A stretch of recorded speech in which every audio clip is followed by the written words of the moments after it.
What's up and welcome back to the channel. Fiercely Collecting here. Today we are going to be cracking in and attempting to put together here this Jada Nano scene Fast and Furious. This is the second of 3 current releases. The first one was the Toretto house, which I believe I did do a video on it. And then we do have this train jump scene from the first movie, as well as the Toretto Cafe, which was the third release. I do have that one as well. These have just been sitting here in the box, and there has been a lot of buzz with some new Jada Fast and Furious products coming out.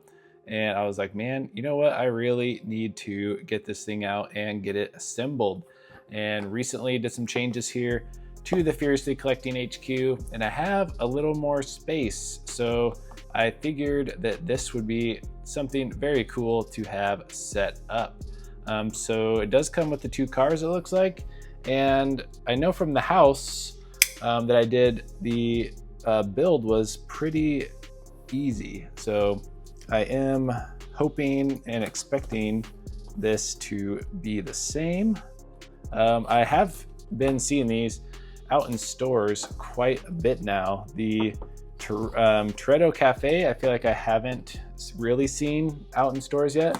I did pick that one up from a local hobby store, actually. This one I am very excited about just because it is such an iconic scene here in the movie, and it looks like they captured it very well. I would like to try to keep the box somewhat in order here, but you never know. All right, so I decided just to go ham on the box off screen here, and we aren't playing no more Mr. Nice Guy over here.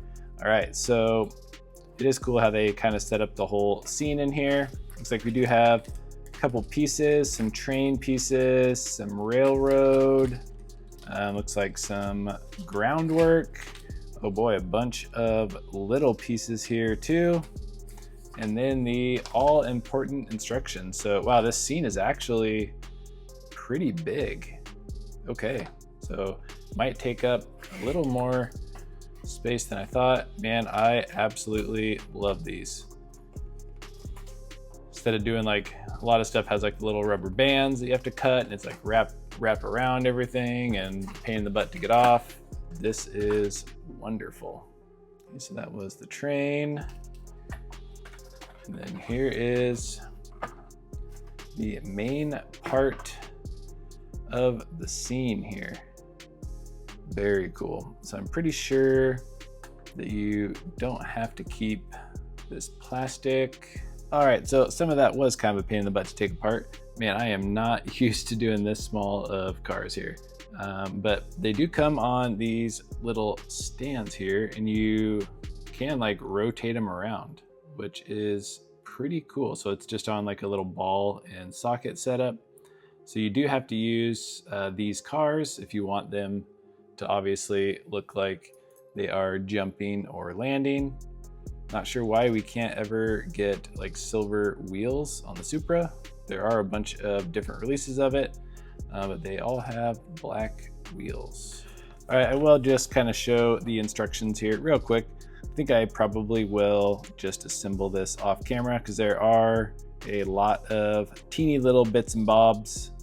So I might just go put it all together here and then kind of give you my review afterwards and just kind of show you how it all turned out.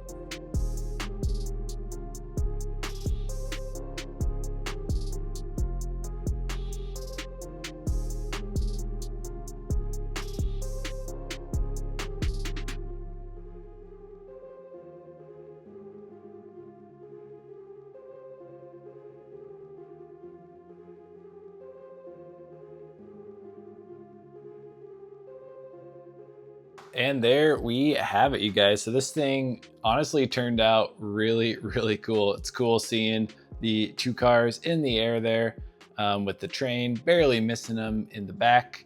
Everything is movable. You can roll the train all the way along the tracks. All the arms here on these gates move. And then you can also adjust the cars, like the angle of them. So if you wanted to, you could have, you know, Brian, I think be even more of like a nose down look, or yeah, just a bunch of different stuff you can do with them, but it does look really, really cool. Went together pretty easy, just took just a couple minutes. Honestly, probably could have just done it on camera, but I really hate like doing any kind of detailed stuff on camera, and especially, I don't even know what scale these are, but I mean, everything is super teeny, so a lot harder to film than the 164. And this kit is a lot wider than I thought. So where I was kind of planning on displaying it, I don't know if I have quite the width for it. So cool thing is the train detaches and all the track detaches, so you can kind of change up the width. So if you don't want it to be like this 2 or 3 feet wide that it is, you could have it just be like 1 foot wide, which is nice. So hopefully you enjoyed this quick little unboxing and build here of the Jada Nano Scenes Fast and Furious. I'll probably be doing the Toretto Market next, which has a nice little parking spot that we can display up a bunch of the cars that we have. So be on the lookout for that. But thank you so much for stopping by and tuning in. Be sure to like, comment, and subscribe, and we'll catch you on the next video. Peace.